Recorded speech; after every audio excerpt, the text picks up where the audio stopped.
თბილისსა და მის შემოგარენში ერთი წლის განმავლობაში მიწებზე ფასი საშუალოდ 30%-მდეა გაზრდილი, როგორც სხვადასხვა კვლევითი ორგანიზაციები იუწყებიან. რა განაპირობებს ფასების ზრდის დინამიკას და რაც მთავარია, როგორია მოლოდინები მიმდინარე წლისა და უახლოეს პერსპექტივაში. თემაზე სასაუბროთ პირდაპირ ეთერში ვიქტორია საკუროვა, საკურა პროპერტის დამფუძნებელი გვერდება. ვიქტორია, დიდი მადლობა თქვენი დროისთვის. მადლობა მოწვევისთვის, ბატონო.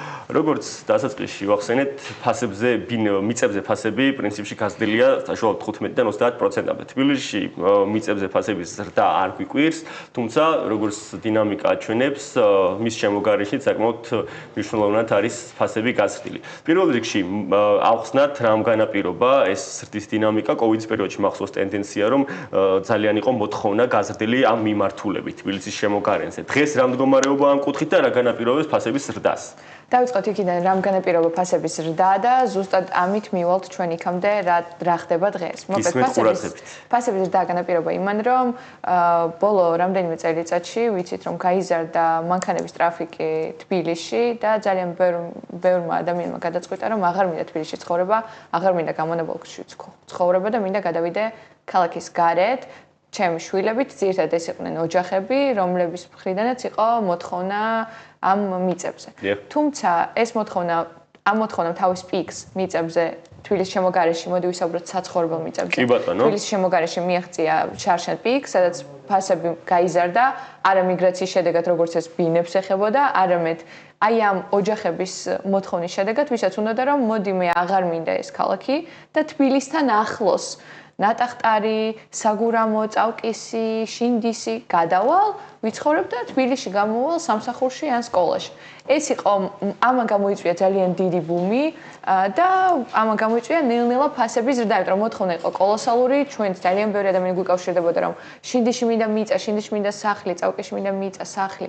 აი ასეთი მოთხოვნებით და შესაბამისად მესაკუთრეებიც მიხვდნენ ამას და ამის ფონზე გაიზარდა ღირებულება. თუმცა ღირებულება ისე ძალიან გაიზარდა ამ მიწებზე, სამოსახლო მიწებზე თბილისის გარშემო, რომ პოტენციალური მყიდველები მიხვდნენ, რომ უკვე ძალიან ძვირია მათთვის ეს, იმიტომ რომ თბილისის გარშემო იმიტომ განიხილავთ იმიტას, რომ შეიძლება თბილისის განაპირას რაღაცა ღირებულებაში ოდნავ უფრო ძვირი ყოფილიყო, ვიდრე თბილისის გარეთ და მიდიოთ თბილისის გარეთ, სადაც ინფრასტრუქტურაც არის შედარებით, აი მაგალითად შინდისში, წავკისში, საგურამოში არის ინფრასტრუქტურა, მაღაზიები, აფთიაქებია და ეს პრობლემა არანაირი განსხვავება დიდად არ გაქვს გზის გარდა, რა თქმა უნდა. მაგრამ წელს უკვე ისეთ პიკს მიაღწია ამ ღირებულებებმა, რომ მოსახლეობის მხრიდან მოთხოვნა ისეთი აღარ არის ამ სამოსახლო მიწებზე. და მაგალითად მოთხოვნა გაიზარდა დეველოპერულ ბინებზე, სადაც დეველოპერი გთავაზობს ძალიან კომფორტულ გადახდის პირობებს და თუ ის რაღაც თანხა ქონათ გამოყოფილი, ის თანხა აღარ აქვს გამოყოფილი. იქ იმიტომ რომ ფასი შეიცვალა. ვიქტორია, თქვენ ახსენეთ სხვადასხვა უბნები და გარკვეული პიკური ფასი. ძალიან საინტერესო არის ყველაზე მაღალი ფასები, რომელ მიმართულებებზე გვხვდება და იგივე აი ეს გარკვეული ალტერნატივები თუ განიხილება იმის ფონზე, რომ ფასებმა რაღაც არაადეკვატურ პიკურ მაჩვენებელს მიაღწია. კი, ალტერნატივები განიხილება იმ გარე ტერიტორიების უფრო გარე არეალი ფართოდება, კი, იმიტომ რომ არეალი ფართოდება ზუსტად იმიტომ, რომ ღირებულება უფრო მიმზიდველი არის, კიდევ უფრო შორს თბილისს, რაც უფრო შორს ვართ თბილისთან, უფრო მიმზიდველი ღირებულება გვაქვს. რა იყო კითხვა? და ალტერნატიულ მიმართულებასთან ერთად, ანუ იგივე ასე ვთქვათ, თუ გვხვდება ბაზარზე, რომ შედარებით ფასების ტენდენცია წამოვიდა უკვე მეორე მიმართულებით, კლების მიმართულებით. კლების მიმართულებით ჯერჯერობით არ წამოვიდა, იმიტომ რომ მესაკუთრეებს, უძრავი ქონდეს მესაკუთრეებს აქვთ ეგეთი ტენდენცია, როდესაც ხედავენ რომ ფასები იზრდება, თუ მეზობელი ზრდის ფასს, მეც გავზრდი ფასს, თუ მეზობელს აქვს ეს ფასი, მეც მაქვს ეს ფასი. თუ შარშან წინის წინ ჩემო მეზობელმა გაყიდა ამ ფასად, ესე იგი დღეს მე ჩემს ამ ფასად გავყიდა, ცოტა ცინიკურად ჟღერს, მაგრამ სამწუხაროდ სხვანაირად არ შეგვიძლია ამ საკითხზე საუბარი, იმიტომ რომ რეალურად შენ თუ გინდა შენი ქონება გაყიდო, შენ ბაზრის ტენდენციებს უნდა მიყვედა. შარშან წინ ვინ რა ფასად გაყიდა, ეგ არანაირად არ არის ბაზრის ტენდენცია. აი დღეის მდგომარეობით თუ შეგვიძლია ვისაუბროთ მაგალითად იმ ზემოთხსენებულ ლოკაციებზე, საშუალოდ რამდენი პროცენტიანი ფასების ზრდა ფიქსირდება?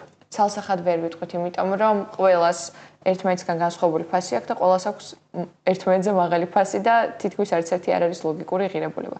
იმიტომ რომ ის რაც არის ლოგიკური ღირებულების, არა იაფი არამედ საბაზრო ღირებულების უძრავი ქონება, რა ტიპის უძრავი ქონებაც არ უნდა იყოს, ის აუცილებლად გაიყიდება.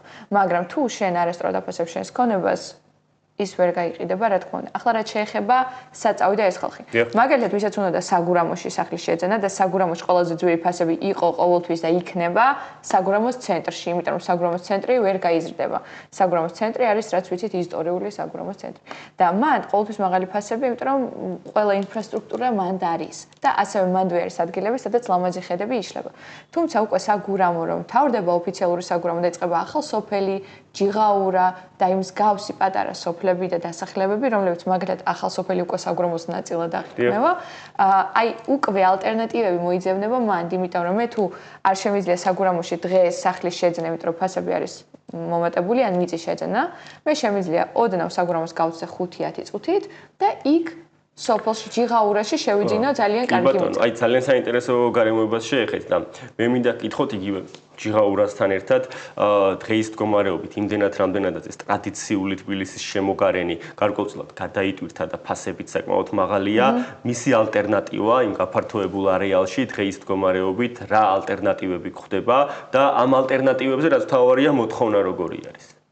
ალტერნატივები ვერ გვხდება, იმიტომ რომ ალტერნატივა ნიშნავს, რომ მე თუ მინდოდა წავკიში ცხოვრება, ესე იგი მე ასევე განვიხილავ შინდის და უკვე იმის იქით განვიხილავ ტაბახმელას და ტაბახმელას, ანუ შინდის და წავკისი უფრო ახლოს არის თბილისთან, შესაბამისად მე თუ უფრო ახლოს მინდა თბილისთან, ვერ განვიხილავ კოჯორს, როცა განვიხილავ შინდის. აი ესეთი სიტუაციაა. შესაბამისად ეს ადამიანები უბრალოდ აღარ ეძებენ ამ მიწებს და წყვეტენ რომ კარგი მოდი მე ისე თბილისში დავრჩები და ბიზნეს ვიყიდი მაგალითად დეველოპერთან. მიუხედავად იმისა რომ განსხვავება ძალიან დიდი ხო იქ ეზო მაქვს, ჰაერი მაქვს. ხო, მაგრამ იმდენად მომატებულია დღეს ფასები რომ თუ შარშან, აი შარშან ხო იყო 24 წელი შარშან ყველა ტიპის კერძო სახლზე, ყველა ტიპის მიწაზე თბილისთან ახლოს თბილისის შემოგარენში იყო კოლოსალური მოთხოვნა. ხალხი რეკავდა მინდა მიწები და ჩვენც ვიხვეწებოდით რომ ვინმე გაყიდეთ მიწა. დღეს არის სხვა სიტუაცია. დღეს გვაქვს ეს მიწები, მაგრამ ის ხალხი აღარ არის, იმიტომ რომ ფასი არ არის იქ, სადაც უნდა იყოს.